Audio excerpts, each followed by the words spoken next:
On the day I had imagined for decades as my moment of peace, pride, and quiet victory. The day I finally retired after giving my entire adult life to my job and my family. My own daughter leaned close enough for me to smell her expensive perfume and sneered straight into my face.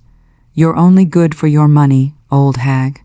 And I remember standing there frozen, smiling for the guests, while something inside my chest cracked so loudly I was sure everyone could hear it. And before I tell you how I reacted or what I eventually did, I need you to tell me honestly, if your own child said something like that to you on the most important day of your life, would you have forgiven them, or would you have finally chosen yourself for once? Because in that moment, as her words echoed in my ears, I realized my entire life had been built around sacrifice, and I wasn't sure anymore whether any of it had been worth it. I'm a woman in my early 60s, or at least I was on that day, though my daughter liked to remind me that I looked older than my age. And I had spent 41 years working as a senior accounts manager at a logistics firm, a job I took when my husband left me with a newborn baby and a mountain of debt. Back then, I was 22, terrified, and living in a tiny rented flat that smelled like damp walls and instant noodles. I still remember holding my baby girl in my arms, looking down at her tiny face, and promising her that no matter what happened, I would give her everything I never had. That promise became the core of my identity. I didn't remarry, not because I didn't want companionship, but because every time a man came close, I worried he'd take something away from my daughter, whether it was my time, my money, or my attention, so I chose loneliness, overtime shifts, and exhaustion instead. My days became a blur of early mornings and late nights. I'd wake up before sunrise, pack lunches, iron school uniforms, then rush to catch the bus. At work, I learned to swallow insults, smile through condescension, and work twice as hard as my male colleagues just to be taken seriously. I missed school plays, birthdays, and weekends because overtime paid extra, and extra meant piano lessons, branded shoes, and eventually private school fees. When my daughter complained that I wasn't around enough, I told myself she'd understand one day. When she slammed doors and said other moms were better, I told myself it was just a phase. Every guilt-ridden moment was justified by the same thought: I'm doing this for her. As she grew older, the distance between us didn't shrink, it widened. In her teenage years, she developed a sharp tongue and an even sharper sense of entitlement. If I said no to something, she'd accuse me of being cheap. If I worked late, she'd accuse me of neglect. I tried to compensate with money because it was the one thing I had learned to provide consistently. New phone, fine. Designer bag, I'll figure it out. Overseas school trip, I'll take a loan. I told myself love could be expressed through financial security, that stability was better than warmth. Deep down, though, there were nights I cried quietly in bed, wondering if I was slowly buying my own irrelevance in her life. By the time she went to university, I had paid for everything: tuition, rent, a car, spending money. She rarely called unless she needed something. When she did come home, she criticized my cooking, my clothes, my small apartment that I had finally bought after 25 years of saving. She said it looked sad and outdated. I laughed it off, pretending her words didn't sting, but each comment chipped away at me. Still, I held on, because retirement was coming, and in my mind, retirement wasn't just the end of work. It was the beginning of a softer relationship. I imagined slow mornings, shared meals, maybe even traveling together. I imagined her finally seeing me not just as an ATM, but as her mother. My retirement party was held in a modest banquet hall, arranged by my colleagues. They decorated it with photos from my early years at the company, embarrassing hairstyles and all, and gave speeches about my dedication and resilience. I wore a simple cream-colored dress I'd saved for months to buy, and for once I felt proud of myself. Not just as a mother, but as a woman who had survived. My daughter arrived late, of course, sweeping in with her usual confidence, dressed head to toe in designer labels I had helped pay for. She barely acknowledged my coworkers, scrolling through her phone while they praised me. I tried to ignore the familiar knot in my stomach. When it was time for speeches from family, she stood up, smiled sweetly, and made a joke about how I'd finally have nothing to do but relax and spend her inheritance wisely.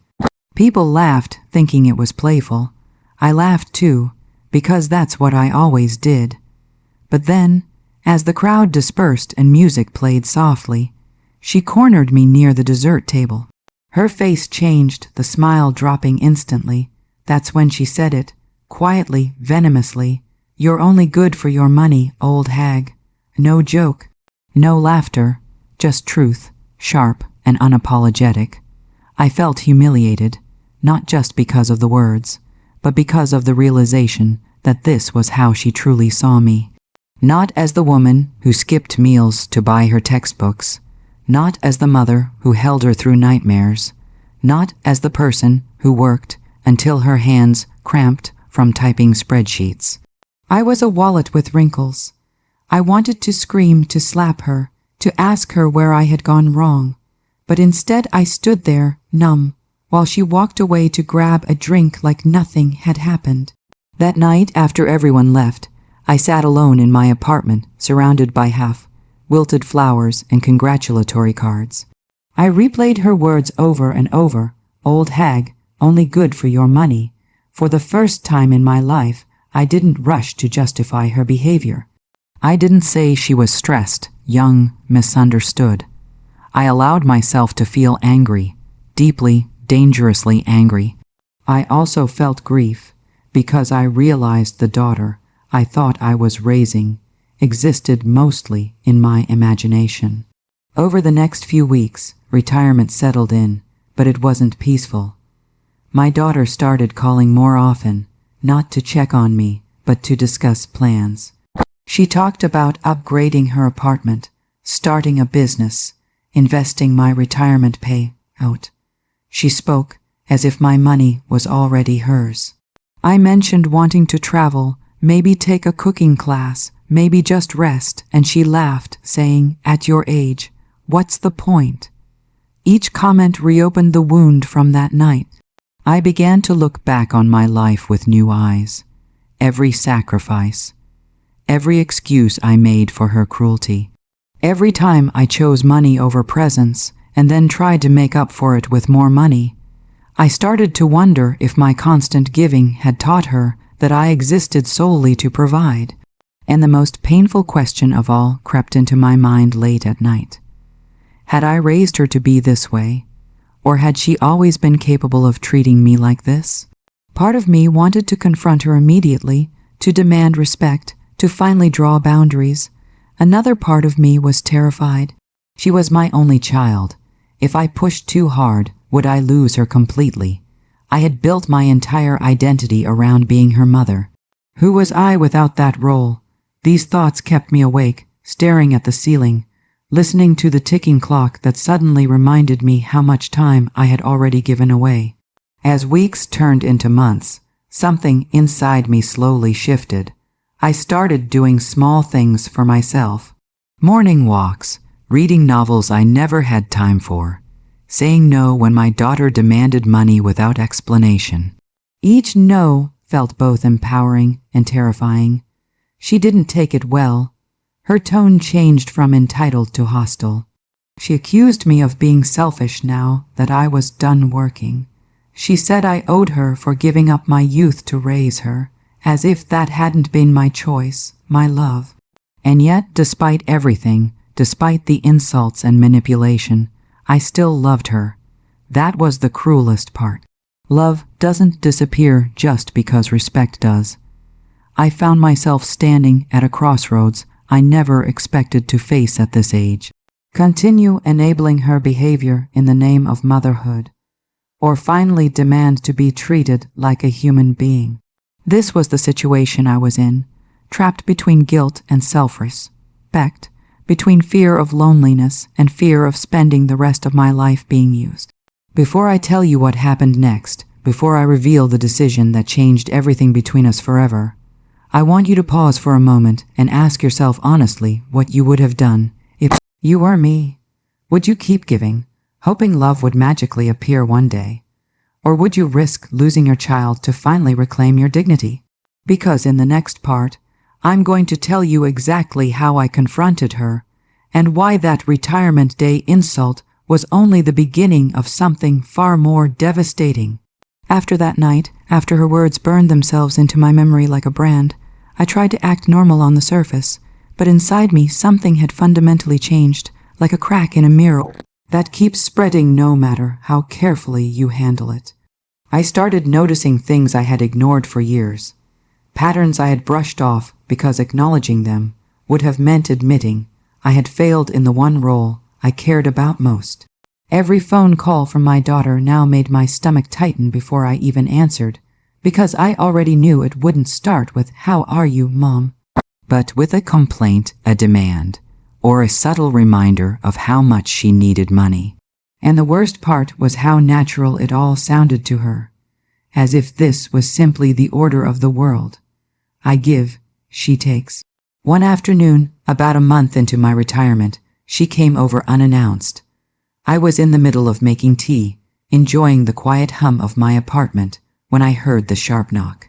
She didn't wait for me to answer, just let herself in with the spare key I'd given her years ago for emergencies.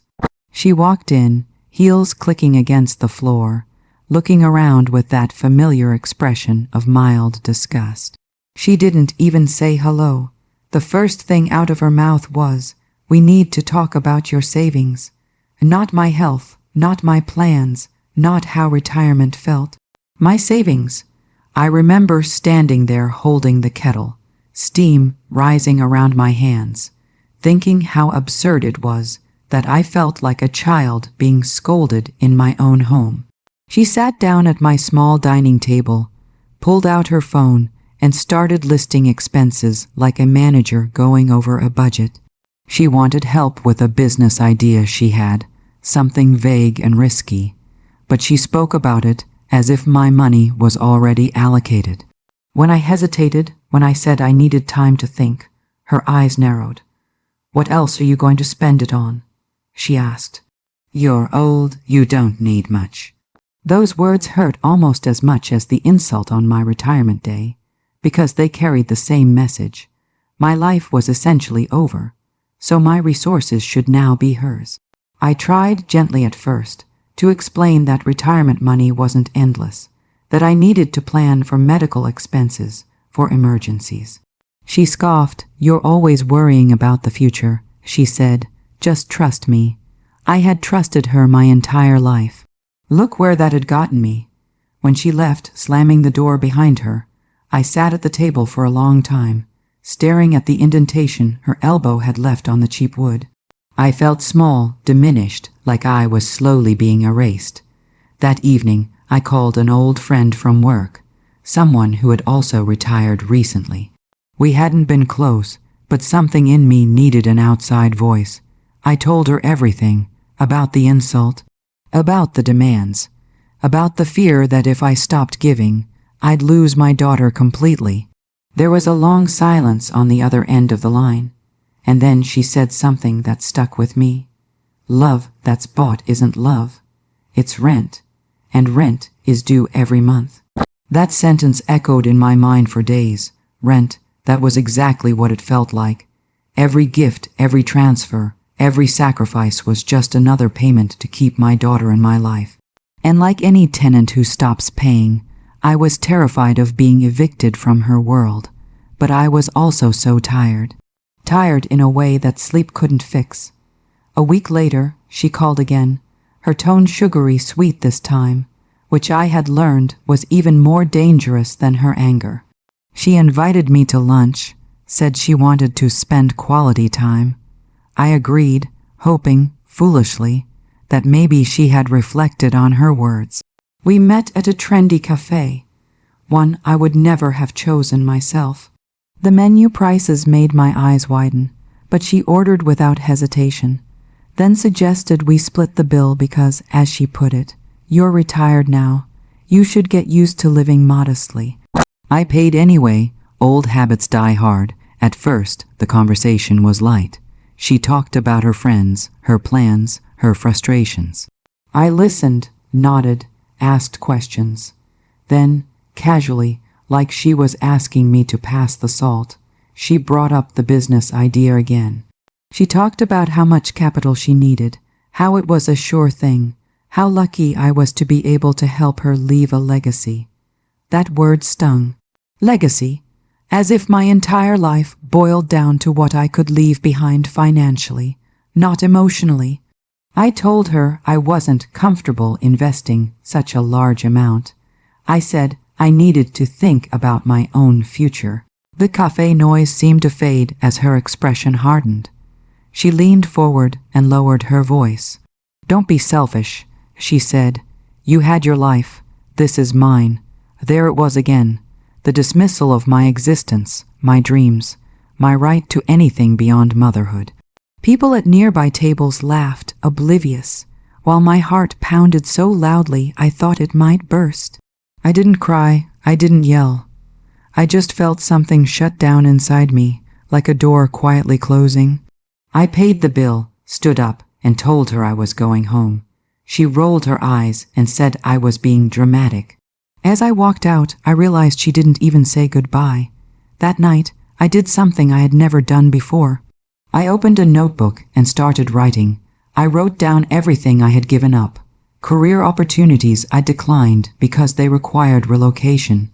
Relationships I'd ended because they complicated my life.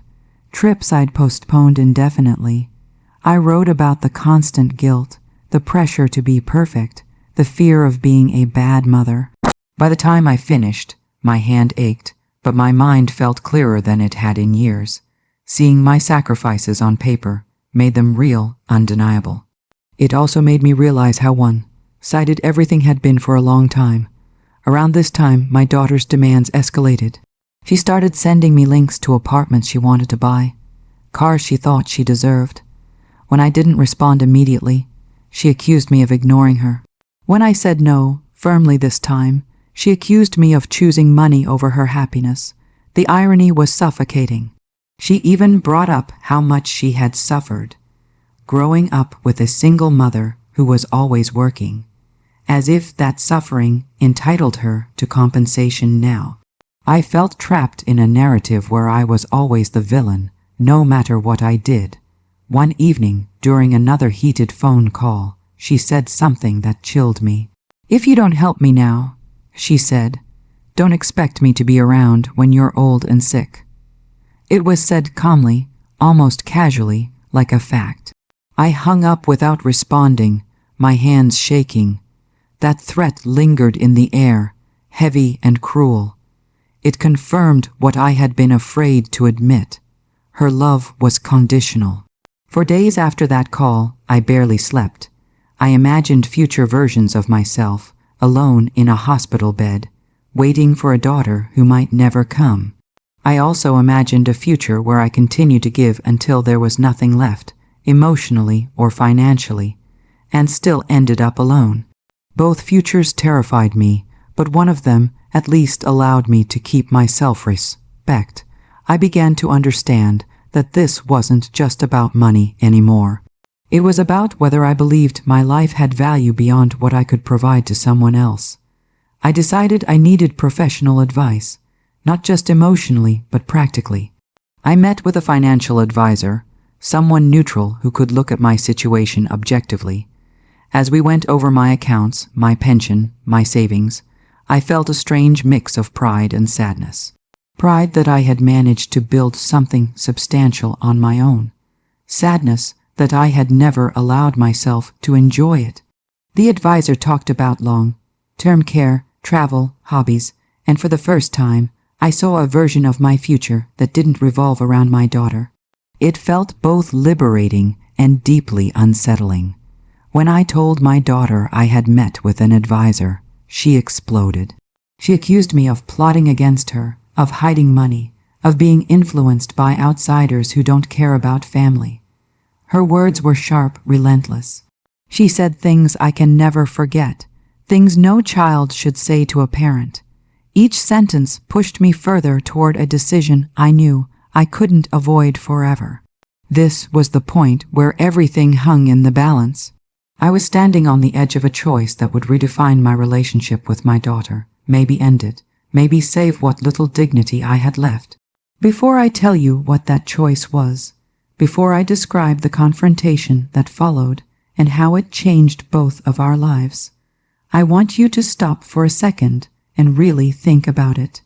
If you had spent your entire life giving, and the person you gave everything to turned around and treated you like an inconvenience, what would you do next?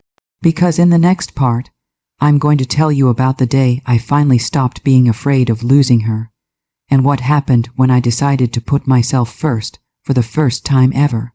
The day I finally realized fear had been running my life was the day my daughter showed up at my apartment with a suitcase, unannounced again, as if my space, my time, and my boundaries were optional suggestions rather than realities. I remember opening the door and seeing her standing there, arms crossed, jaw tight, the suitcase planted firmly at her side like a declaration of war. Before I could even ask why she was there, she brushed past me and said, "I'm staying here for a while. My landlord is being difficult, and honestly, you live alone. It's a waste of space." She said it so casually, like she was doing me a favor, and something in me snapped so quietly that she didn't even notice at first. I stood there watching her drag her suitcase into the living room, criticizing the furniture, complaining about the lack of space in the closet, already planning how she would reorganize things. She talked about selling my dining table because it was ugly, about repainting the walls, about how much better the place would look once she fixed it. Not once did she ask if it was okay. Not once did she acknowledge that this was my home, bought with decades of exhaustion and sacrifice. I felt like a guest in my own life.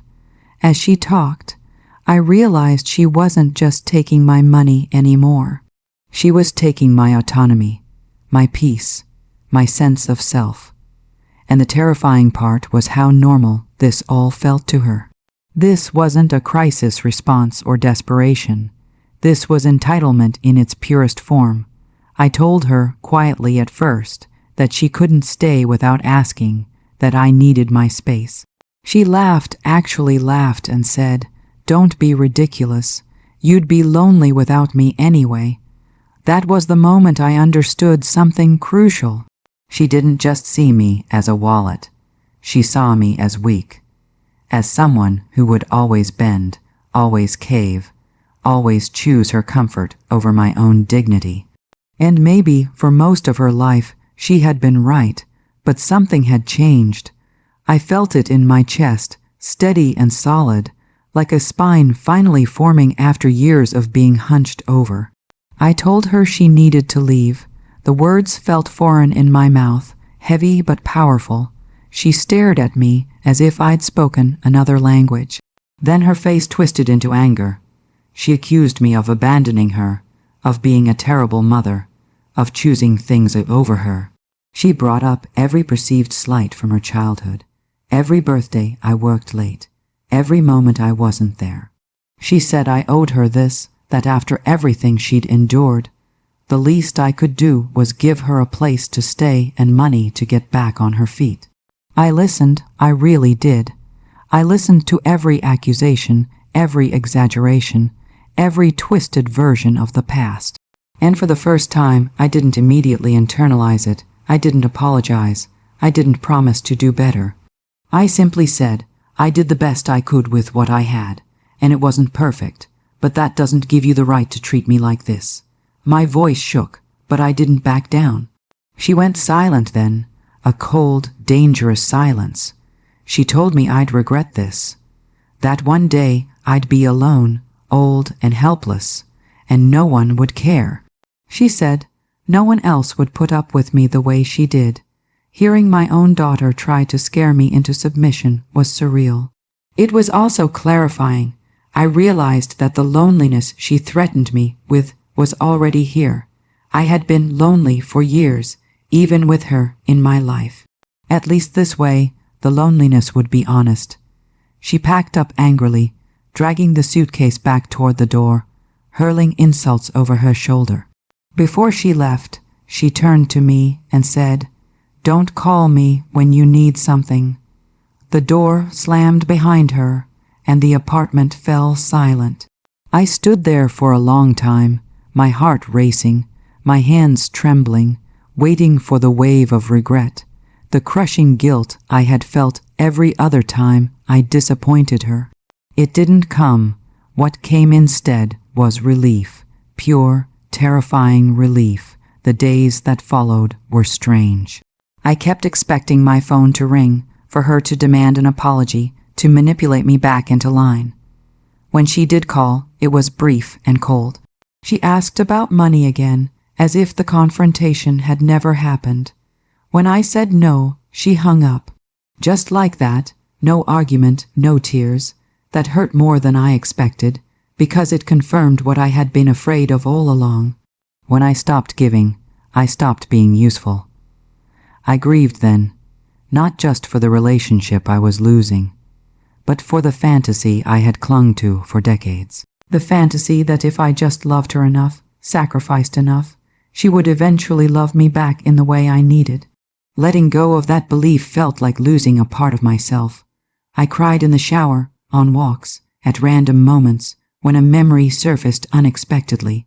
But underneath the grief, there was something else growing. A sense of self that wasn't defined by motherhood alone. I started therapy, something I had always dismissed as unnecessary or indulgent.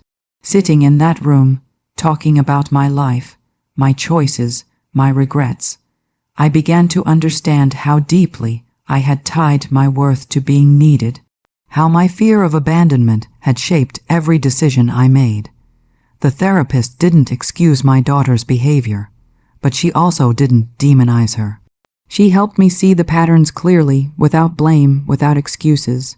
She asked me what I wanted for the rest of my life. The question stunned me. I had no answer. Slowly, I began to build a life that felt like mine. I joined a local walking group. I took that cooking class I'd always talked about. I even traveled, just a short trip at first, but enough to remind me that the world was bigger than my apartment and my guilt. Every time I did something for myself, a voice in my head whispered that I was being selfish. But another voice, stronger now, reminded me that self-preservation isn't selfishness. My daughter didn't disappear completely. She sent messages occasionally, usually when she needed something. Each time I felt the old pull, the instinct to fix, to provide. Sometimes I stumbled. Sometimes I gave more than I should have. Change isn't linear, and I was unlearning a lifetime of behavior.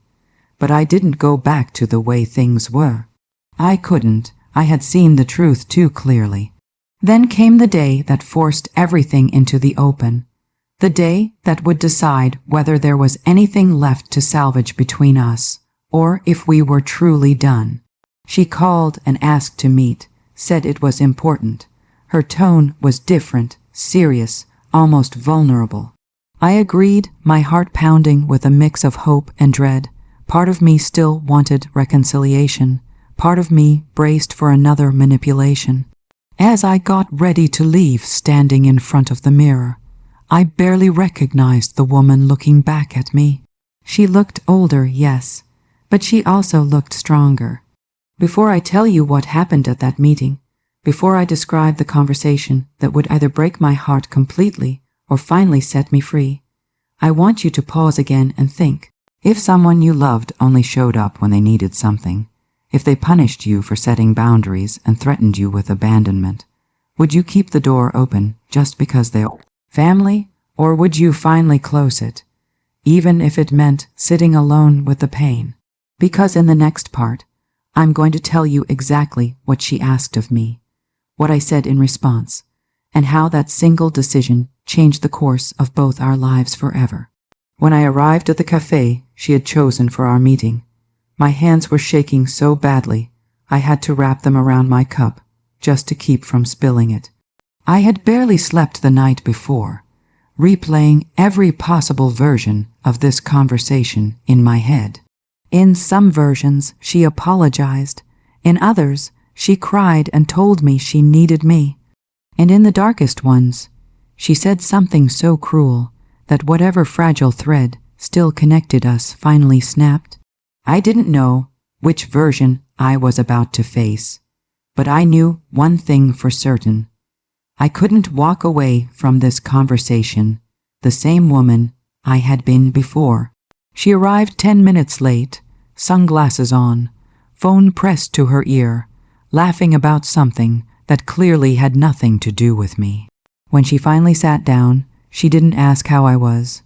She took off her sunglasses, looked at me carefully, almost assessing, and said, "You look different." I didn't know whether it was meant as an insult or an observation, but I simply nodded. There was a pause, uncomfortable and heavy, and then she sighed dramatically and said, "Okay, I'll get straight to it." She told me she was in trouble. Real trouble? The business idea she had been so confident about had failed before it even properly started. She had borrowed money from friends, maxed out credit cards, and was now facing legal pressure from an investor who wanted his money back. As she spoke, her voice wavered slightly, and for a moment I saw a glimpse of the little girl she used to be, scared and overwhelmed. My heart clenched instinctively. This was the part of motherhood that never goes away, the urge to protect, to rescue, to absorb the pain so your child doesn't have to. Then she said the number, the amount she needed to fix everything.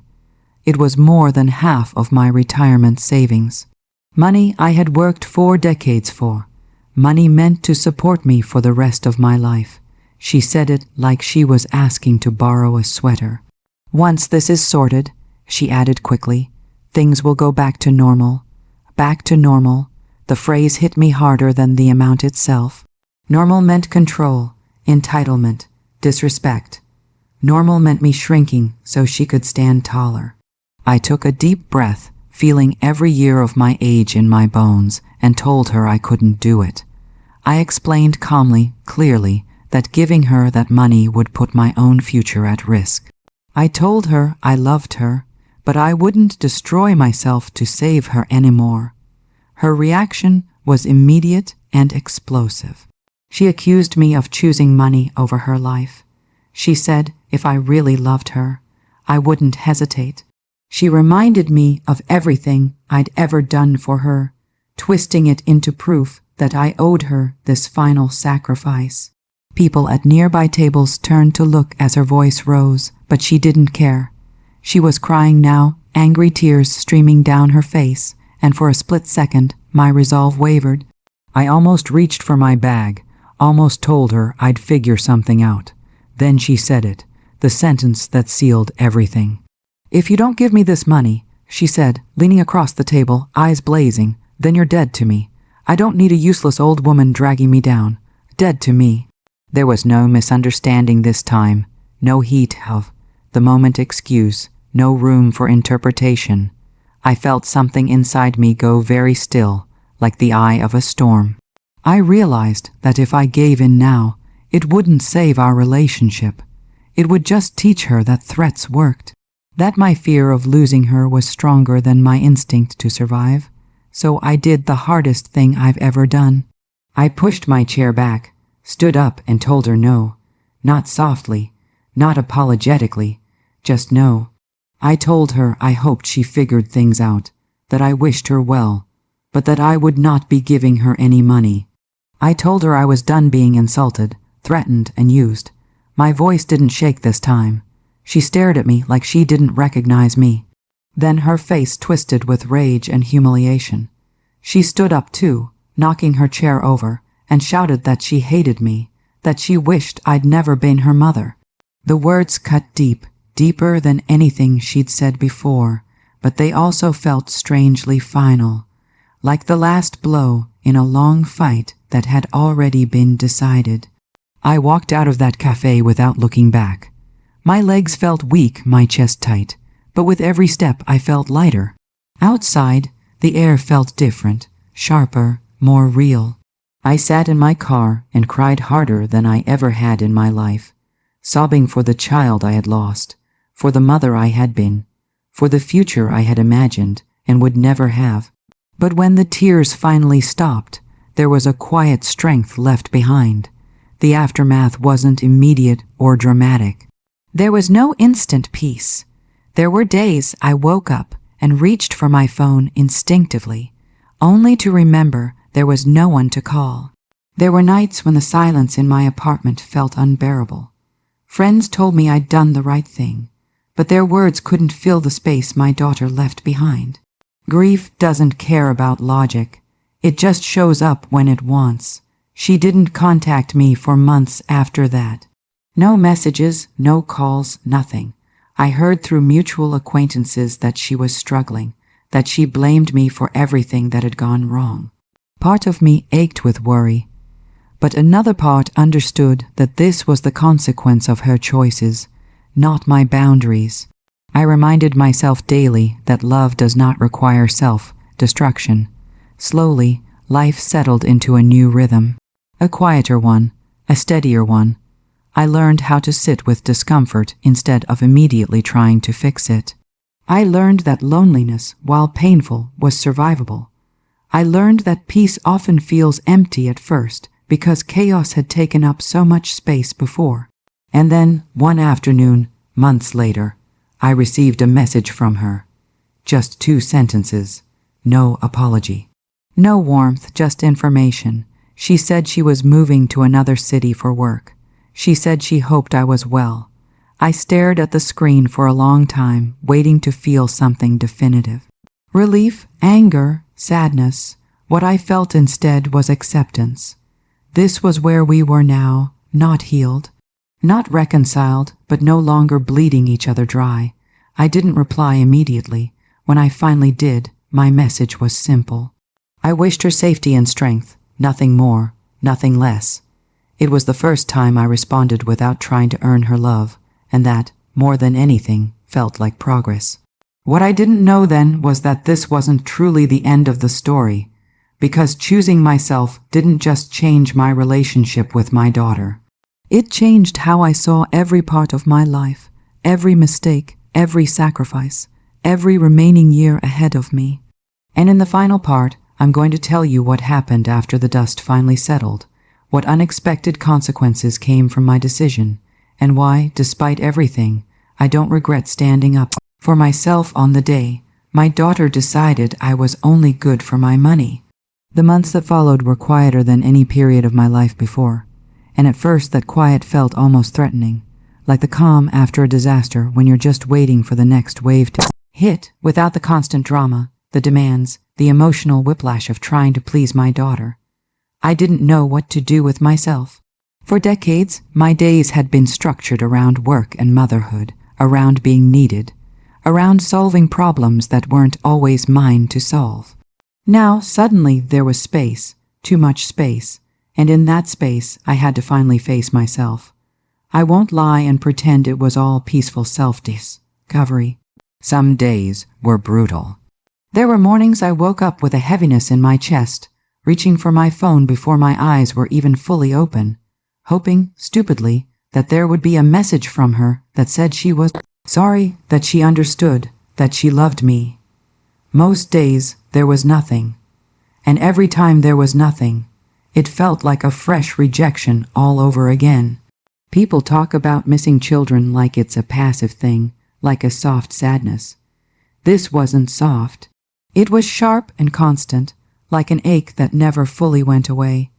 But something unexpected happened alongside that pain. I started noticing how much calmer my body felt. I wasn't constantly on edge, waiting for the next crisis. I wasn't jumping every time my phone rang. I wasn't lying awake at night, calculating numbers in my head, wondering how much more I could give without completely destroying myself. For the first time in my adult life, my nervous system wasn't in survival mode. That realization alone made me question how much damage I had normalized over the years. I kept going to therapy, even on weeks when I felt like I had nothing new to say. Sometimes we talked about my daughter. Sometimes we didn't. Sometimes we talked about my childhood, about the way I learned early on that love meant proving your worth, being useful, being quiet about your needs. Slowly, painfully, I began to understand that I hadn't just been raising my daughter. I had been reenacting my own unresolved wounds through her, trying to finally earn the unconditional love I never felt secure in. That didn't excuse her behavior, but it helped me stop blaming myself for all of it. Financially, I became more intentional than I had ever been. Instead of seeing my savings as something I was hoarding or something that should eventually be handed over, I started seeing it as a tool for my own safety and joy. I planned, I budgeted, I allowed myself small pleasures without guilt, a better chair for my aching back, a short trip to the coast just because I wanted to see the ocean again. These weren't extravagant things, but every one of them felt revolutionary. Each choice whispered the same message. My life still mattered. People in my life reacted in different ways.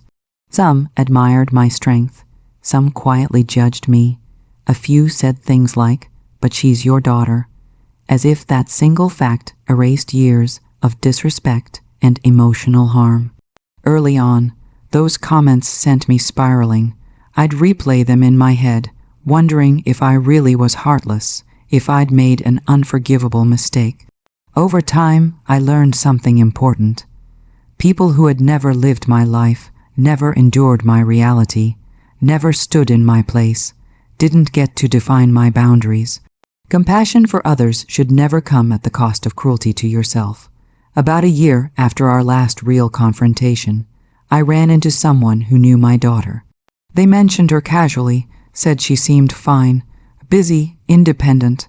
I nodded, thanked them, and went on with my day. Later that evening I cried, not because she was gone, but because she was living her life without me, and I was living mine without her, and that was the consequence of choices made on both sides. The grief had changed by then. It wasn't raw anymore. It was quieter, heavier, something I carried rather than something that crushed me. I thought a lot about that day, my retirement day, the moment she leaned in and called me an old hag, told me I was only good for my money. For a long time, those words defined how I saw myself. They echoed in my head every time I looked in the mirror, every time I hesitated before spending on myself. But slowly, I took that sentence apart. I asked myself who benefited from me believing it. Not me. Only someone who needed me small, ashamed, and compliant. Here's the truth I've come to accept, even though it hurts. Loving someone doesn't mean allowing them to dehumanize you. Being a mother doesn't mean erasing yourself, and setting boundaries doesn't make you cruel, even when the person on the other side insists that it does. I didn't stop loving my daughter. I stopped sacrificing myself to keep her comfortable. There's a difference, even if it's one she may never understand. Do I still hope she'll change one day? Of course I do. That hope is stitched into my heart, whether I want it there or not. But I no longer live my life around that hope. I no longer pause my own healing, my own happiness, waiting for her to become someone she may never be. If she ever comes back with genuine accountability, with respect, with a willingness to see me as a human being and not a resource, the door isn't locked. But it's no longer wide open either. It has boundaries now, and that alone feels like growth. So when I look back on everything, on the decades of work, the sacrifices, the loneliness, the heartbreak, and that moment of pure humiliation on what was supposed to be a celebration of my life's effort, I don't ask myself if I was wrong anymore. I ask myself why it took me so long to choose myself. And I remind myself, every single day, that choosing yourself late is still better than never choosing yourself at all. If you've listened to this whole story and you've ever felt used, dismissed, or reduced to what you can provide for others, especially by someone you love, I want you to know you're not alone, and you're not crazy for feeling hurt.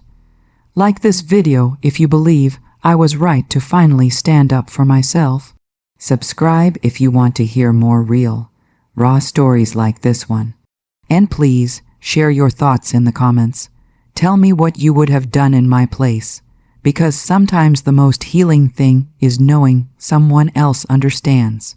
I'll see you all in the next story.